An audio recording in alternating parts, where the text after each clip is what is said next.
Hello friends, welcome to the series Masterclass. In this series, I will be discussing and telling you about transformers, their fundamentals, basics, design aspects, manufacturing, testing, even site servicing as well. So in the first of this series, I am starting with the basics of transformers.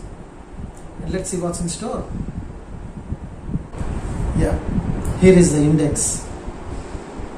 And in this video I will be discussing you about, as I said, the basic fundamentals of transformers, starting with a brief overview of our power system and where the transformers are used, brief history about transformer, some definitions about transformers, and the classification, how we are hearing so many names on transformers, like how the transformers are basically classified.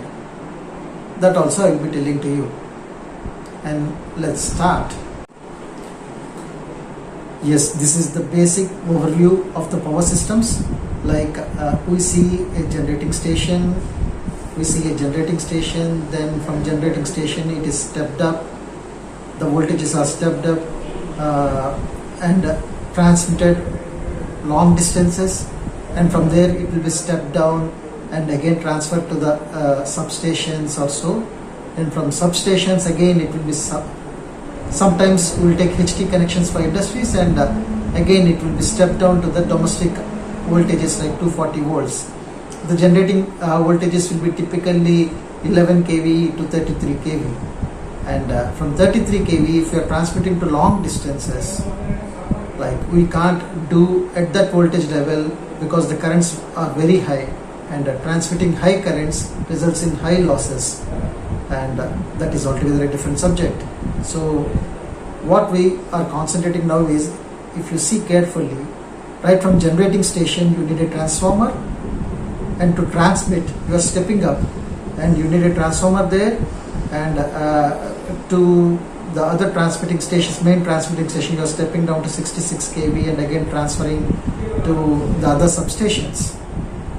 So from 66 it is transferred, stepped down to 33 or 11, and from 33 or 11, 33, 22, 11 kV, some HT lines are used at industries, there you need transformers, and from 11 kV it is stepped down to 240 volts, 230 volts, that is for the domestic household. So in the various segments of this power system, at every critical element you need a transformer. That is where the transformer comes in. So what is the transformer?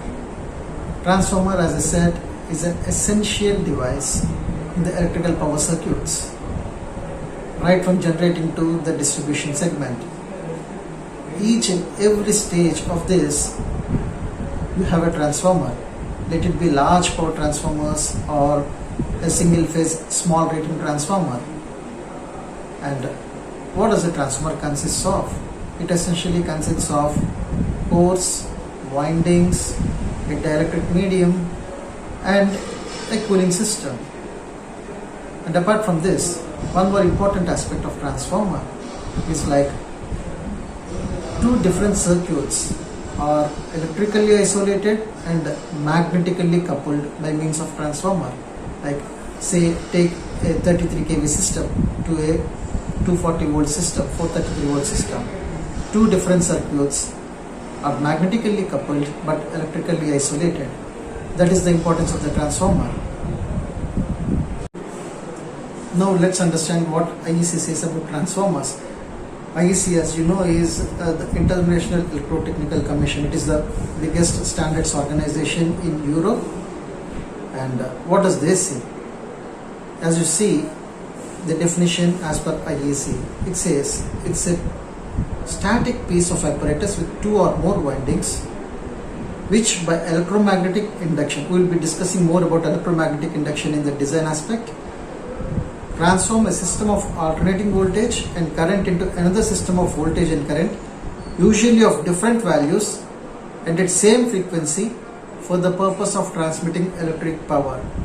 So if you dissecate this definition, it says it has to be two or more windings, So that is what I was telling in the previous thing, like transformer essentially consists of windings, and it works on the principle of electromagnetic induction.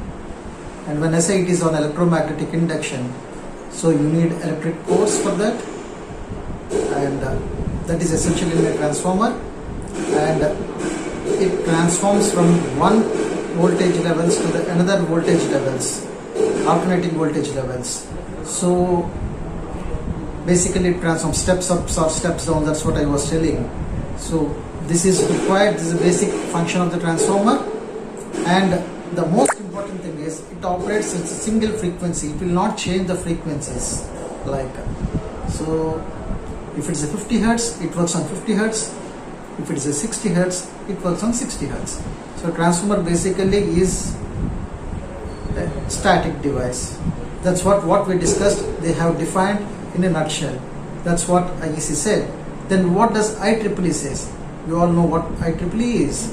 So what IEEE says?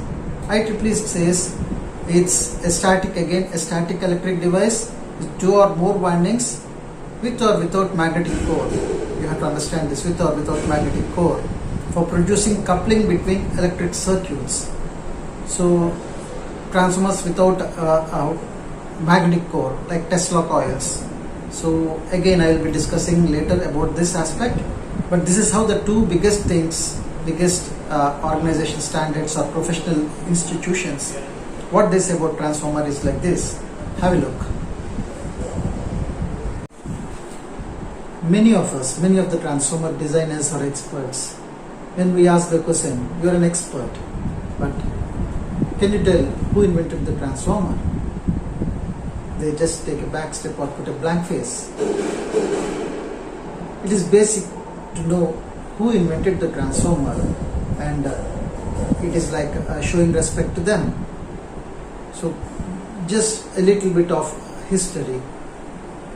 After Michael Faraday discovered the electromagnetic induction, like in his laboratory, and formulated his laws. They are called famously called as electromagnetic induction, laws of electromagnetic induction. So based on that, there were many researches done over a span of 50 years, and finally in the year 1885, under the leadership of Otto Blahy, he's a Hungarian, and his team, Zipronowski and Mike Mixaderi, these three, they invented the first transformer. It was a single phase transformer they did of 15 kVA and with some low voltage rating, but they have done that paved way for an electrical revolution, and we should thank them along with Michael Faraday. Like we should thank Michael Faraday, all the research scholars, and especially the team of Otto Blahy. Now let's understand how the transformers are differentiated or classified as, like on a larger scale, based on the type of construction or the transformer ratio or the number of phases, cooling, or the service type. On a large scale, transformers are like classified based on these things. If you see the type of construction, it is like core type or shell type, which I will be telling what they are, and as it is mentioned even in the services, like where they are used, like power transformers, distribution transformers, or special purpose transformers for renewable energy or fire hazardous situation, like in oil rigs. So there are different types of special transformers. So based on that also transformers are classified, like single phase, three phase, which I mentioned here. So you will be understanding them. So the types of transformers, like if you go step by step, the first is based on the construction, core type and shell type. Core type basically is the transformer in which the windings surround the core. You can see in the schematics here, like it is windings surrounding the core. And for the shell type, it's opposite. Its core surrounds the windings, and that is how it is clearly mentioned here. And basically the step-up transformers and the step-down transformers. This we are discussing right from the first on overview of the power systems. So what is this step-up transformer and step-down transformer? Whenever the input voltage is increased to a desired level of voltages in the output, that is called a step-up transformer. Similarly, if the input voltage is decreased to a desired level in the output, then it is called a step-down transformer. Typical step-up, step-down transformers you can see in the power systems, like at the generating station, you will find a step-up transformer from low voltages to high voltages, say from 33 to 132 or something. And from in the power systems or the power station, substations near to you, you can see the step-down transformers like 66 to 33 or 33 to 11, and the household transformers, the transformers which are near your residences, they are all step-down transformers. They step down from 11 kV to 433 volts if it is a three-phase transformer. So basically step up and step down, as the name indicates. That's how the transformers are classified. Another method of classification is on the number of phases the transformer is operating upon. Some are three-phase transformers and some are single-phase transformers.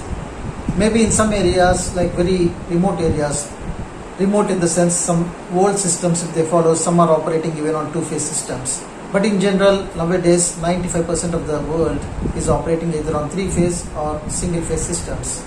So three-phase essentially is having a delta star winding. Delta is one connection of the winding, maybe primary or secondary, and star is the other winding, primary or secondary. So in a two-winding transformer, you will find a delta star or a star star or star delta transformers. So it depends on where they are using, but generally it is like a three-phase or a single-phase. And typically three-phase transformers are seen across the world nowadays, and single-phase is effectively used for distribution purposes, where you can take the smallest rating to the nearest house. So each of three-phase and single-phase got their own advantages, and that's how a typical three-phase transformer looks like and a typical single-phase transformer looks like. I'm showing them to you. Another way of looking transformers is the type of cooling method used, either liquid filled or dry type. When there is no liquid, it's dry type. So a typical liquid filled transformer and a dry type transformer, I'm showing this to you. A liquid filled transformer has, as it says, oil or some liquid like esters to cool. These coolants, they themselves are dielectric. In fact, they can withstand certain voltage levels, and the breakdown voltages of each different dielectric liquids we'll be discussing later upon. And as I say, like now esters and vegetable oils are coming into picture. Earlier it was only mineral oil filled transformers, then it became synthetic oil, now esters, Midel, everything they are catching up. Typically IEC released a standard for this sort of oil. Earlier it was only IEC 60296. For synthetic oils and esters, they released a new standard. You may refer to that. But the other thing is like transformers without any coolant, like without any liquid coolant, or air-cooled transformers like dry type. When I said air-cooled, it can be forced air or natural air. Now dry type transformers essentially do not have any liquid in them, so the problem of leakages will be solved in that. And dry type transformers got their own advantages. Again, they can be kept at the load centers and a lot of cabling can be saved. Yes, transformers with the latest liquids like the esters, they are also like good in their own purposes. They got their own advantages. Now the types of oils or the types of coolants will be a separate discussion, but this is just to give an idea of an oil filled transformer and a dry type transformer. This is how they look like.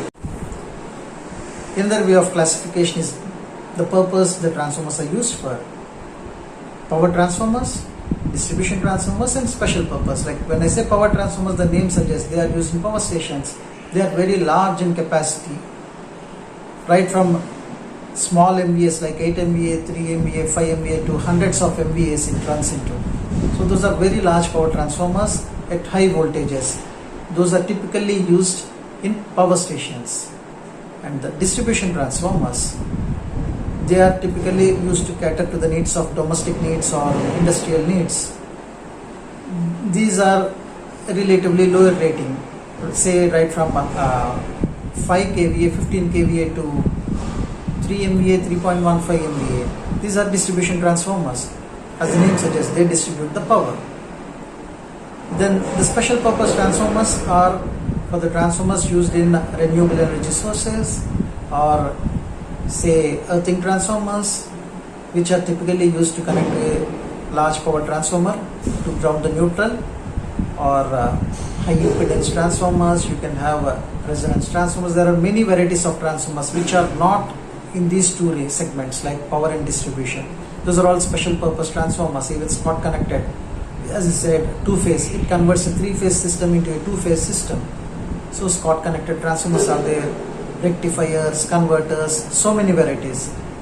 So special transformers, depending on the purpose, you call the transformers. So typically the transformers, as I said, are classified on these segments. Now thanks to the internet, I have collected some photos for you, which I am posting here to you understand very clearly. Now we are coming to the end of the video 1. In this video, we covered what a transformer is, how it is used in a power system, what are the different varieties of transformers, and a little bit of history which we should know. And coming to the next video, what you can expect from next video is like what are the major materials used in a transformer, then general fittings and accessories of a transformer. You will understand even the main parts of a transformer.